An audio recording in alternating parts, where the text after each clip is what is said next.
This is not a warning humanity responds to galactic war. The first transmission arrived on a Tuesday. Nobody thought much of it at first. The radio telescopes at Arecibo had been picking up strange signals for decades, most of them nothing more than cosmic background noise or the death throes of distant stars. But this one was different. It repeated. It had structure. And when the cryptographers finally cracked it 3 days later, the message was clear enough to make even the most skeptical scientists go pale. It was a declaration of war, not against humanity specifically. Earth was barely mentioned in the 60-page document that followed. We were listed as Sector 447, System 89, Third Planet, Indigenous Population Level 2. The war was between two galactic powers, the Korathian Empire and the Velan Confederacy, and it had been raging for 3 centuries. Their fleets would be passing through our region of space. Any resistance would be met with immediate and total annihilation. The United Nations convened an emergency session within hours. Every major government on Earth sent representatives. The chamber was packed, the air thick with tension and disbelief. Some thought it was a hoax. Others insisted it was a test of international cooperation, but the evidence was undeniable. The signal had come from beyond the solar system, and its mathematical complexity was beyond anything human civilization could produce. Admiral Chloe Warren stood at the podium, her uniform crisp despite the late hour. She had been pulled from her command at the Pacific Fleet to brief the assembly. Her voice was steady, but her hands gripped the edges of the lectern a little too tightly. We have 48 days before the first Korathian vessels enter our solar system. Based on the information we have decoded, their fleet consists of 300 capital ships, each one larger than any carrier we have ever built. They will not stop. They will not negotiate. We are in the way. The room erupted. Delegates shouted questions in a dozen languages. Some demanded immediate evacuation protocols. Others called for surrender. A few, mostly from nations with strong military traditions, suggested fighting back. That last group was laughed at. What could humanity possibly do against an interstellar armada? Chloe waited for the noise to die down. When it did not, she slammed her hand on the podium hard enough to crack the wood. Enough. We do not have time for this. I did not come here to watch you panic. I came here to tell you that we have a plan. The room fell silent. Every eye turned toward her. The Admiral pulled up a holographic display behind her. It showed a schematic of the solar system, with red markers indicating the projected path of the Korathian fleet. They would sweep in from the outer edge, past Neptune and Uranus, slingshot around Jupiter for a gravity assist, and then burn straight through the inner system on their way to wherever their war was taking them. Earth would be a speck in their path, easy to ignore or destroy depending on their mood. We cannot outrun them. We cannot hide. But we can make them regret coming here. A delegate from Sweden raised his hand. Admiral, with all respect, what are you proposing? We have no weapons capable of harming ships of that size. Our most powerful missiles would be like throwing pebbles at a mountain. Chloe smiled, but there was no warmth in it. Then we will throw a lot of pebbles, and we will make sure they hurt. Over the next 48 days, humanity did something it had never done before. It united. Not out of love or shared ideals, but out of sheer survival instinct. Every nation on Earth contributed. Factories that had been building cars and smartphones were retooled to produce weapons. Space agencies pooled their resources. The International Space Station, once a symbol of peaceful cooperation, became a command center for coordinating defensive operations. The plan was simple in concept, nightmarish in execution. Humanity would turn the solar system into a minefield. Dr. Alan Kowalski, a physicist from MIT, led the weapons development team. He was a thin man with dark circles under his eyes and a habit of chewing on his pen cap when he was thinking. His team worked around the clock, fueled by coffee and desperation. We cannot build energy shields or faster than light drives in 6 weeks, but we can build bombs, lots and lots of bombs. The bombs were not conventional. Allen and his team designed kinetic impactors, massive slugs of tungsten and titanium launched from railguns mounted on hastily constructed orbital platforms. Each slug would be accelerated to a significant fraction of the speed of light, turning them into relativistic projectiles capable of punching through starship hulls like paper. But that was just the beginning. They also deployed nuclear mines, seeded throughout the asteroid belt. Each mine was equipped with proximity sensors and would detonate if a Korathian ship came within 1,000 kilometers. The explosions would not destroy the ships outright, but they would slow them down, force them to adjust course, buy humanity precious seconds. And then there were the drones. Thousands of them, each one no larger than a refrigerator, equipped with chemical thrusters and shaped charges. They would swarm the Korathian fleet like angry bees, latching onto hull plating and detonating in coordinated waves. It was not elegant, it was not sophisticated, but it was mean, and it was human. Lieutenant Kyle Harris was one of the drone operators. He sat in a cramped control room beneath the Rocky Mountains, surrounded by monitors displaying telemetry data from his swarm. He was 26 years old, fresh out of the Air Force Academy, and he had never expected to be fighting aliens. His hands moved across the controls with practiced ease, adjusting the flight paths of his drones as they drifted through the asteroid belt. Each one was a bullet he would never get back, a single-use weapon designed to hurt something far larger and more powerful than itself. Beside him, Sergeant Nina Flores monitored the nuclear mines. She was older, a veteran of conflicts in the Middle East and Eastern Europe. She had seen war before, but nothing like this. "How long do you think we will last?" Kyle asked, not looking away from his screens. Nina shrugged. "Does it matter? If we go down swinging. That is all anyone can ask." Kyle nodded. He did not have anything to add to that. The Korathian fleet arrived exactly on schedule. The first ships appeared as bright spots on the sensors, decelerating as they entered the outer solar system. They were massive, each one a floating city bristling with weapons and armor. Their hulls gleamed with an iridescent sheen, a material humanity had no name for. Admiral Chloe Warren watched the monitors from her command center on the moon. Luna Base had been converted into a fortress over the past 6 weeks, its surface dotted with railgun emplacements and missile batteries. She stood at the center of the operations room, her face illuminated by the glow of 100 displays. "All stations, this is command. Weapons free. I repeat, weapons free." The response was immediate. Across the solar system, humanity struck. The first wave of nuclear mines detonated near Neptune, their brilliant flashes illuminating the darkness. The Korathian ships barely slowed. Their shields absorbed the blasts, shimmering with golden light. But the explosions forced them to adjust course, bunching the fleet together as they navigated around the minefield. That was when the railguns fired. The tungsten slugs screamed through the void, invisible until they struck. The first impact took a Korathian destroyer amidships, punching clean through its shields and tearing a gaping hole in the hull. Atmosphere vented into space, freezing instantly.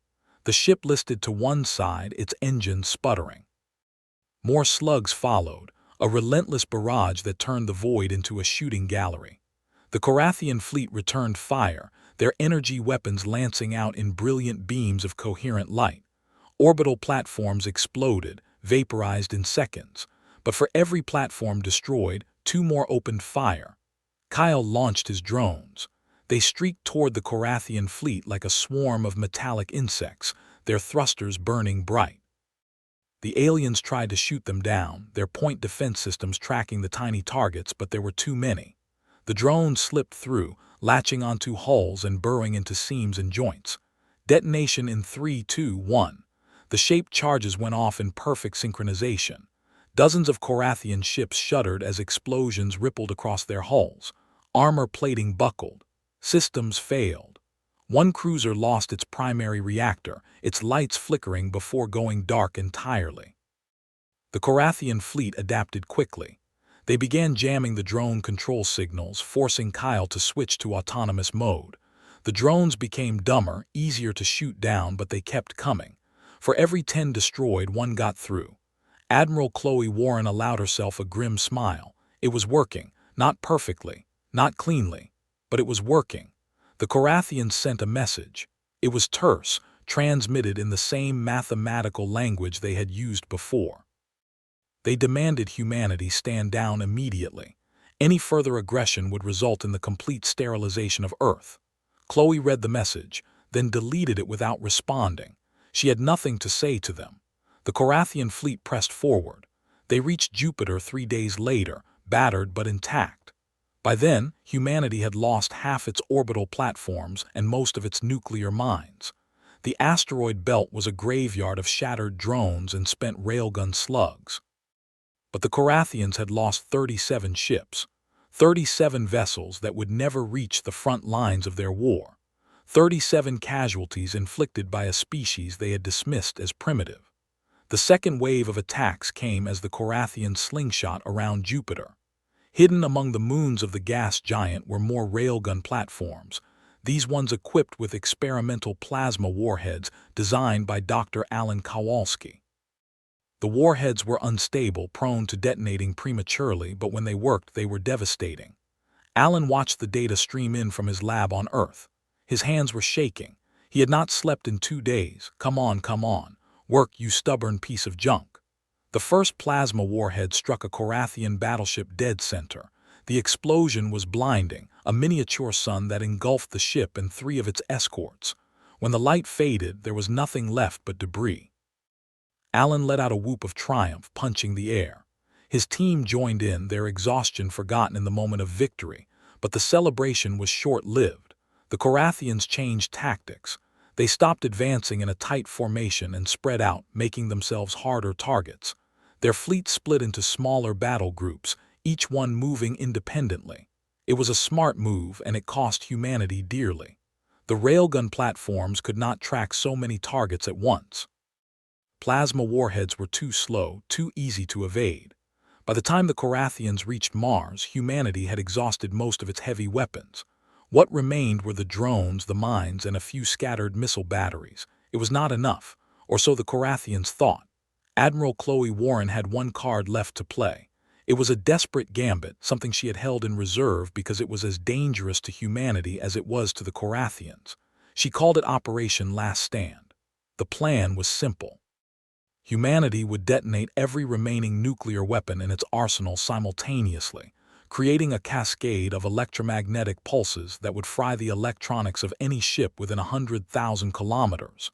It would cripple the Korathian fleet, but it would also destroy every satellite, every space station, every piece of technology humanity had in orbit.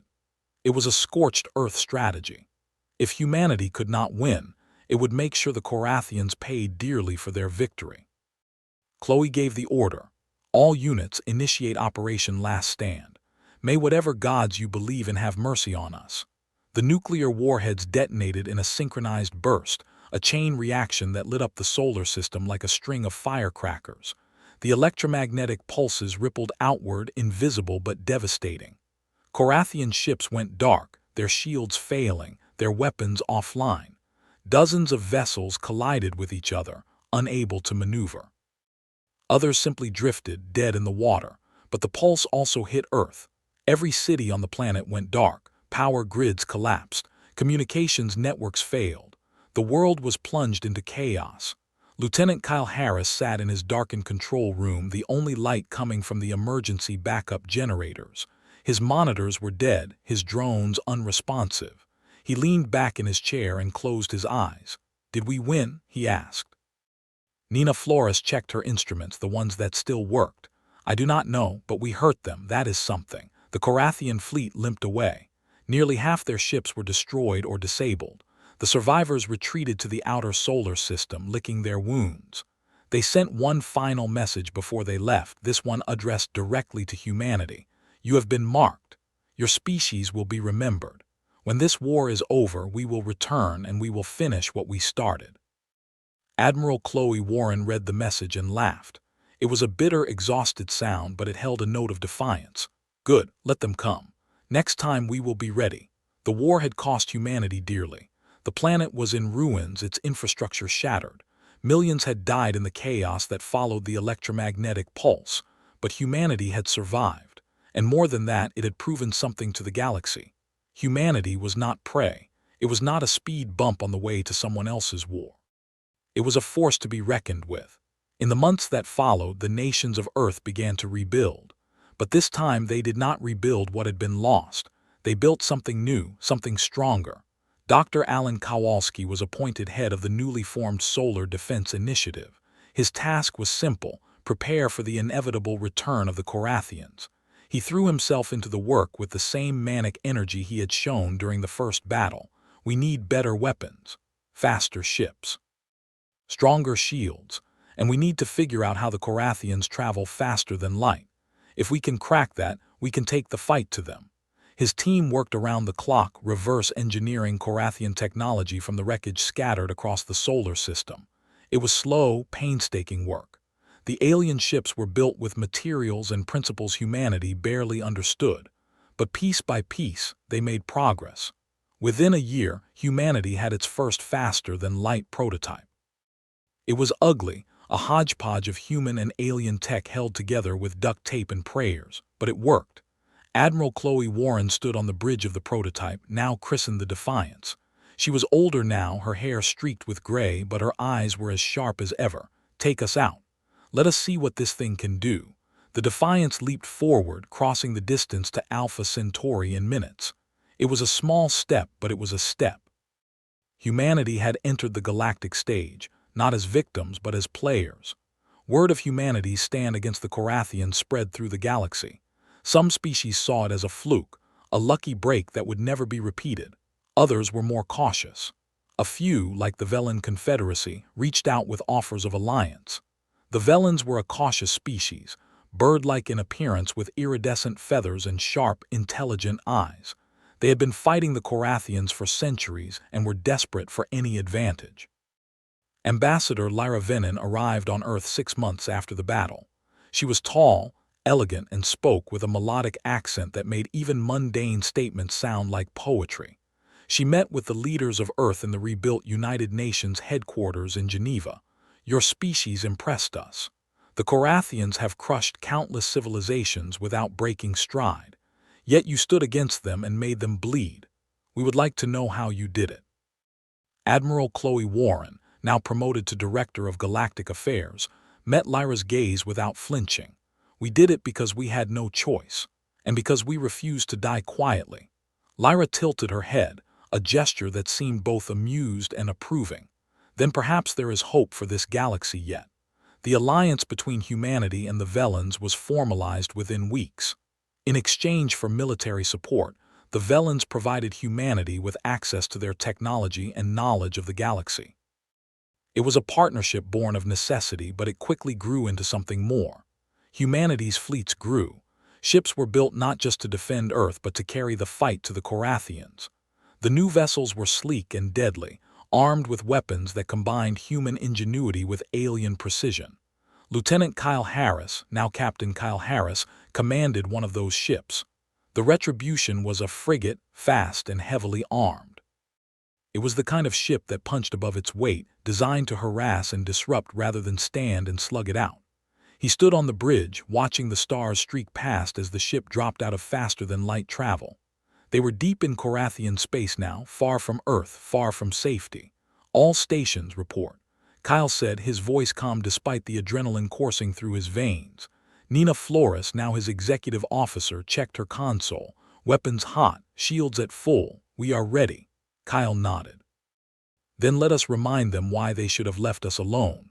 The Retribution attacked a Korathian supply convoy, striking fast and hard before vanishing back into the void. It was the first of many such raids. Human ships harried the Korathians at every turn, denying them resources, disrupting their supply lines, forcing them to fight on 2 fronts. The Korathians tried to respond. They sent fleets to Earth, only to find the planet protected by a network of orbital fortresses and automated defense systems. They tried to hunt down human ships, but the humans were too fast, too unpredictable. For every human ship destroyed, 2 more appeared. For every base the Korathians razed, humanity built 3 more. It was a war of attrition, and humanity was learning how to fight it. The turning point came at the Battle of the Shattered Moons.